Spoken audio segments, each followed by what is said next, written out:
Osmanlı'nın 11 yıl boyunca padişahsız kaldığını biliyor muydunuz?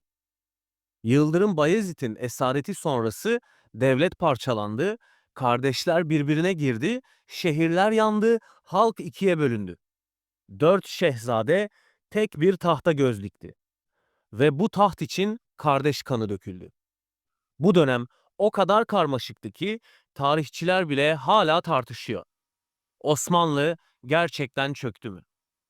İşte karşınızda Fetret Devri'nin bilinmeyen yüzü.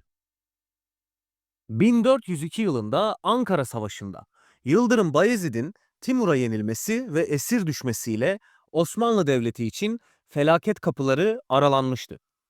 Bayezid'in ölümüyle birlikte merkezi otorite çöktü ve Osmanlı tahtı boş kaldı.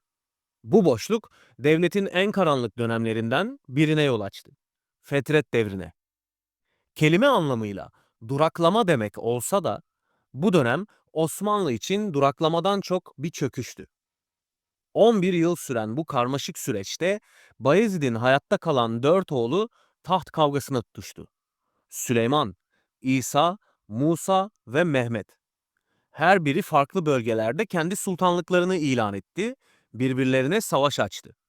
Osmanlı'nın bir devletten çok parçalanmış bir beylikler birliğine döndüğü bu süreçte halk da ordu da iki arada bir derede kaldı.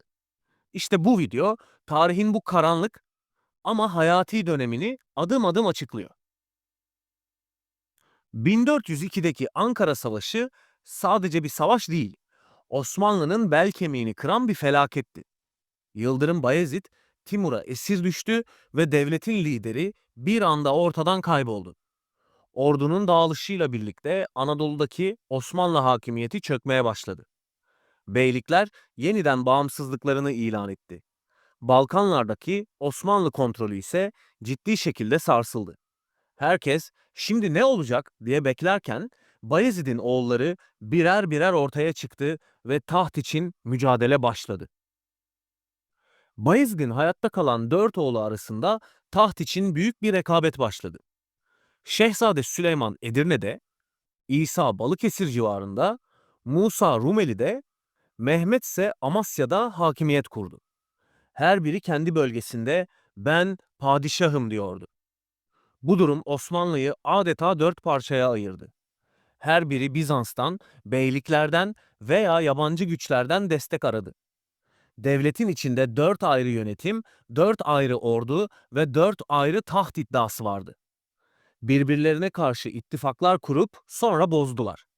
Kardeşlik taht uğruna parçalandı. İlk ciddi çatışma Süleyman Çelebi ile İsa Çelebi arasında yaşandı.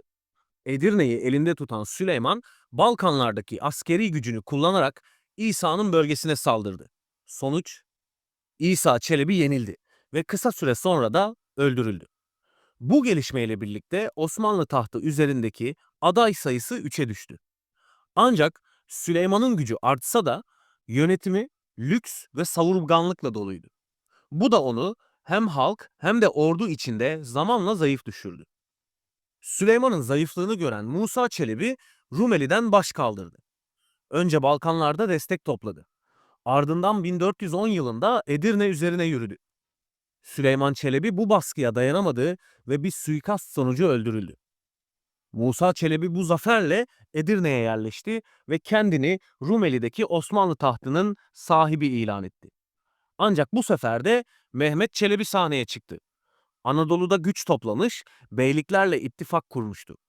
Yeni savaşın adı artık Mehmet ve Musa'ydı. Mehmet Çelebi, Fetret Devri'nin en dikkatli ve en sabırlı oyuncusuydu.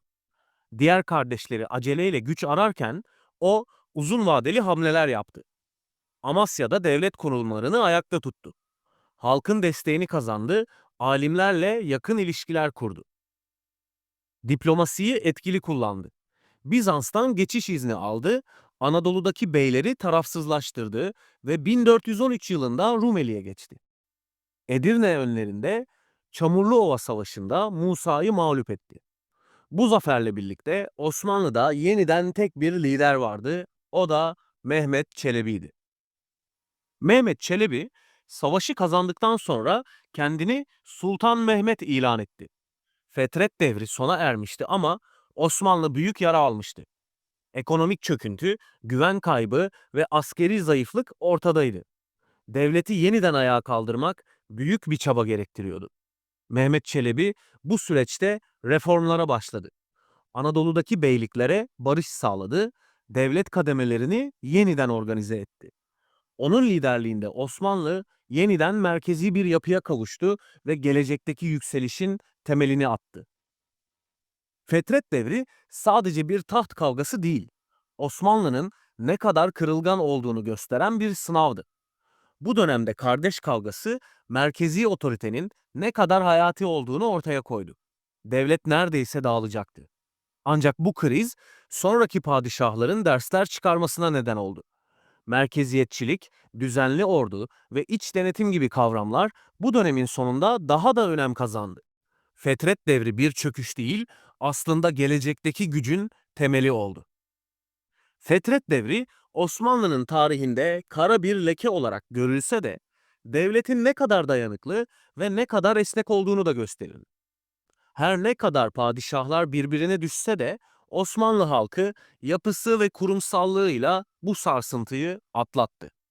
Bugün hala tarihçiler Fetret devrini sadece kardeş kavgası olarak değil, bir devletin yeniden doğuş süreci olarak da yorumluyor. Osmanlı bu süreçte güçlenerek çıkmayı başardı. Çünkü içindeki çürükleri görüp sağlam temellerle devam etti. Fetret devri bize sadece Osmanlı tarihinin bir dönemini anlatmıyor. Aynı zamanda bir devletin krizle nasıl başa çıkabileceğini gösteren güçlü bir örnek. Kardeşlerin birbirine düştüğü, halkın çaresiz kaldığı bu yıllar Osmanlı için bir kırılma noktası. Ama her çöküşten sonra bir yükseliş gelir. Ve o yükselişin adı Mehmet Çelebi'nin liderliğiyle yeniden doğan Osmanlı Devleti oldu.